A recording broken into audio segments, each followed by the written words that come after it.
Привет, друзья! С вами Евгений Макаров. В этом выпуске я покажу вам, как я пробежал ультрамарафон длиной 444 километра в Малайзии. Называется этот ультрамарафон Coast to Coast, от моря к морю по шоссе. Приятного просмотра! Надо сделать главную вещь. Берег моря первый. Ну все, остается буквально у нас тут 10 секундочек до старта. Ну все, жаришка началась. У нас первая вынужденная остановка на перекрестке, красный свет. А вот так у меня устроен пункт питания. В общем, снял я пока рюкзак, пока погода свежая. Хорошо, пусть останавливаются каждые 5 километров. Этого достаточно. Да, конечно, жара добавляет усталости. Чувствуются мышцы уже такие, становятся жесткие, хотя что, блин, 35 километров всего лишь. Вот такой вот климат, и вот что он, собственно, делает с бегунами. Ну что, друзья, добрался я до 50-го пункта питания. Сейчас сниму кроссовки, немножко дам ногам подышать, выжму носки. Хотя, на самом деле, они сухие. Но за ножками нужно следить, естественно, на таких забегах. Картошка на пункте питания. Офигенно. Много магния в ней, говорят. Выбежал с первого чекпоинта, 52 километр. Ощущение как новенький после массажа. Пол-4 дня. Печет так сильно. Ну прям очень. Пекло, плюс еще духота. Под солнцем стараюсь бежать. В тени стараюсь немножко пройти. Тени очень мало, чтобы немножко так подостыть. Вон туда мы бежим, друзья. Видите, горы. Вот у меня перекус. И на вот тут, смотрите, на закате какая красота. Решил немножко сделать массаж стопы. Съел протеин, изотоник, кола. Все, побежал дальше. Прикольно, смотришь на карту. Уже все растянулись так. Я по ней за участниками смотрю. Но это не суть важно. По большей части я смотрю, куда мне поворачивать.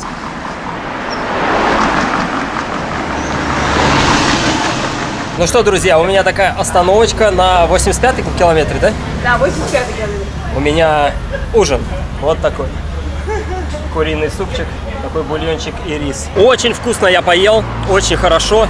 Прямо полегчало. Вы не представляете, какой вкусный суп все-таки это был. И как стало хорошо. Оживленные перекрестки приходится иногда ждать. У него просто очень сильные судороги, как у меня на Пангане было. Я ему сейчас дам, и как раз мы протестим, насколько круто работают эти таблетки. Он просто падал, и я же не могу бросить его на дороге. У него там вообще все тело. Он просто валялся на асфальте, его дергало. Я испугался. Я давай его ударил. Ну больно же. Не знаю, друзья, насколько вам видно, но вот такой вот подъем, и он будет продолжаться еще 47 километров. Прям целая кардиограмма. Короче, здоров я как бык. Шпарю я, короче, в эту гору. Решил, естественно, не спать, дорабатывать. Доброе утро, друзья. Короче, не выдержал я ночью, где-то в 5 утра, что ли, в пол-6 утра. Прям вообще рубило. Я прям иду такой пешочком в гору. Решил закрыть глаза, посмотреть, что будет. Закрываю, и на 3-м шаге понимаю, что я засыпаю. Прям так звуки все такие медленные становятся. Я такой, поспал ровно час, спал вот здесь. Ну просто вот расстелили, накрыли меня одеялом. Ну и просто вот лежал вот здесь, короче. Поспал так хорошо, прям голова свежая, а то прям уже гудела. Короче, без сна, ну я не знаю, тяжело как-то. Как-то надо тренироваться, не знаю. Ну цели пока такой нет, главное аккуратненько сейчас добежать. Кстати, здесь очень холодно. Вот я сейчас одет не потому, что там меня знобит, а потому что реально горы. Здесь 1000 метров высота. Прямо как в горах. Конечно, в мокрой футболке, в мокрых шортах спать, ну, не очень комфортно. Но вспомнил альпинистскую молодость свою. Ну, вот такая, друзья, здесь красотища. Офигенно. Огромное такое ущелье. Красиво. Самое сложное сейчас с утра — это разбежаться. Даже с горки вообще не бежится. Тяжеловатенько, конечно. Все, 3-й чекпоинт. Сейчас душ, массаж, покушать и вперед. Чем ниже спускаюсь, тем жарче. Прям припекает Холодный горный воздух уже сюда не достает. Упаковался я от этого пекла. Одел термуху с длинным рукавом, баф, кепку, очки. Вот это, кстати, друзья, специальный баф для жары. Когда жарище, закрываться там от пыли, от грязи. Ну и, собственно, вот от солнышка. Я на него ссылку вам в описании к видео оставлю.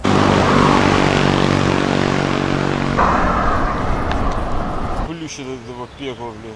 Жень, это нормально. Ничего с тобой сверхъестественного не происходит. Это периоды, а просто период. Сейчас на пункте питания я поел плотненько и 15 минут поспал, а точнее 13. И знаете, у меня ощущение, как будто я поспал, наверное, часа полтора, а на самом деле 13 минут всего лишь прошло. Вообще удивительно. Как мало нужно для того, чтобы восстановиться организму.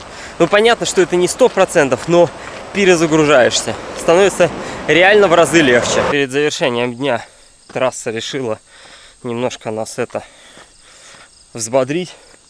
Таким подъемом, там за поворотом еще 3 таких поворота было. И там вот тоже еще все время в гору. Вот через те горы мы перевалили. Представляете? Бегу сейчас просто по идеальному такому шоссе. Вообще никого. Машин очень редко. И такая дорога хорошая. Вверх-вниз, вверх-вниз. Там всякие животные бегают. Условия не для слабонервных, скажем. Далеко не лакшери. Женя, держись, болеем за тебя 2 беговыми клубами. Пираньи и Балтийский берег. Доброе утро, друзья. В общем, утро следующего дня. Вчера, конечно, было вообще жестковато. 50 километров спуска, это оказалось очень сложно. Завтракаю порцией Energy Diet, минут 20 на раскачку и вперед. Новый день, новые испытания. Такой туман. Время около 7 утра. Расхаживаю ноги, потому что, ну, естественно, все эти мозоли побаливают. Сейчас они там это все притрется. Только сейчас до меня дошло. Сегодня 3-й день. 3-й сутки, как я бегу, ни хрена не сплю. Слоны. Да, конечно, вот такие подъемы утомляют. Но когда слева вот такая красота.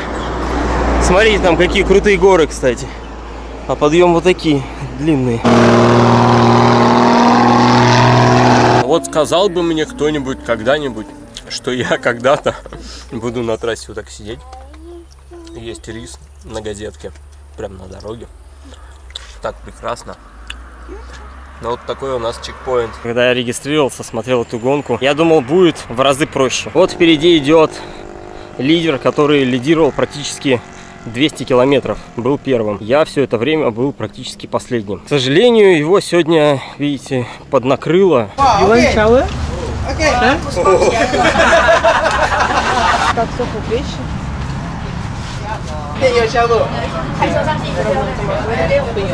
245 километр, и осталось всего 199 километров до финиша. Самая веселая история, когда возле тебя в полуметре проезжает фура. Но это так, это фуренок.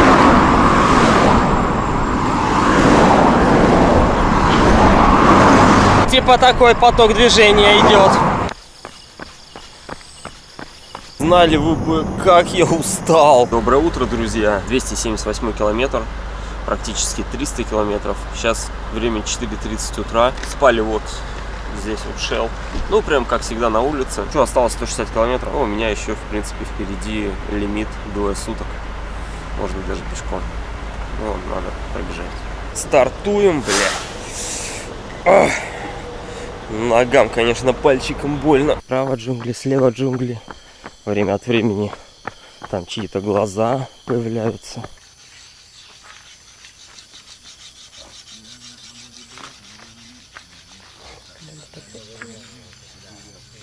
Спал я сейчас, кстати, 20 минут. Короче, делаю вот такие штуки сейчас. Вода со льдом. Температура воздуха сейчас уже под 40. Я встречаю солнцепек во всеоружии. И термуха с длинным рукавом. Ну и, естественно, охлаждающий баф. Асфальт раскалился. Фух. Время обеда. Люблю покушать. Несмотря на всю усталость, еда делает тебя счастливым человеком. Насколько передается и передается ли вам полное ощущение того, что вижу я. Нереальное солнце, ну, печет. И такая дорога вниз, вверх. 2 часа дня. Стало так жарко. Воздух так прокалился, что бежать, ну, я конкретно вообще не могу. Я рассчитывал, что когда-то их одену. Вообще в них офигенно. Слушайте, ребята, вообще пушка. Веселуха. А слоны где-то рядом. Слоны хвосты поджали. Дождь идет. Это чекпоинт, да? Это да, такой вот чекпоинт. Что там? Я думал, слон. Смотрите, какая красота. Вот если так кадр сделать. Постер, фотообои.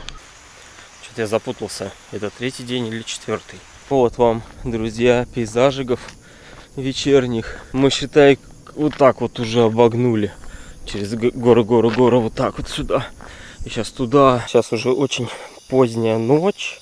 Точнее, уже утро. И я приближаюсь к чекпоинту 387 километров. И, короче, я сейчас бегу вторым. Ночью, примерно за 70 километров до финиша, у меня заболело очень сильно левое колено. И благодарю наших докторов, которые очень быстро приехали и сделали соответствующие меры. Я бегу. Устал, короче, бежать.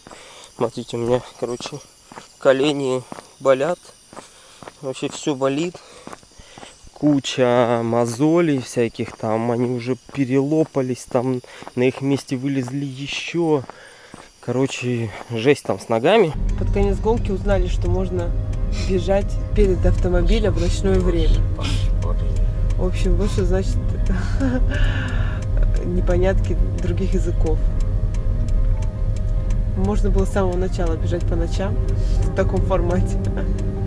И очень много преодолеть расстояние быстрее.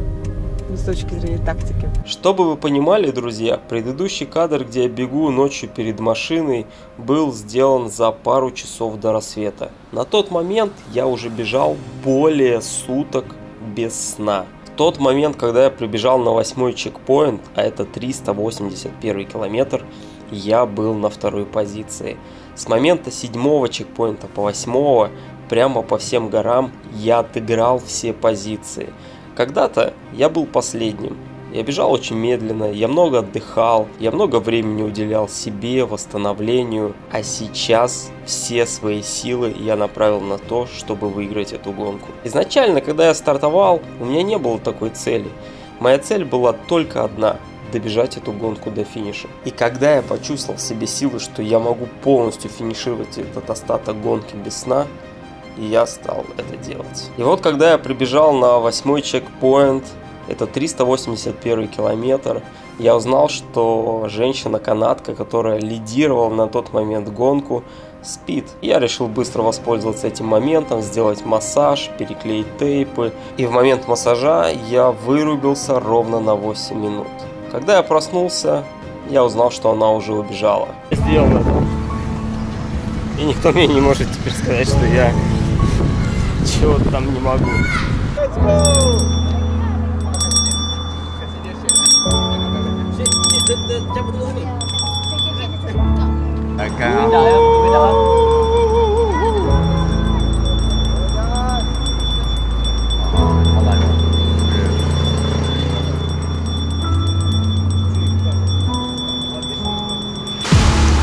Ура, друзья! Я сделал это! 444 километра! От моря к морю через всю Малайзию.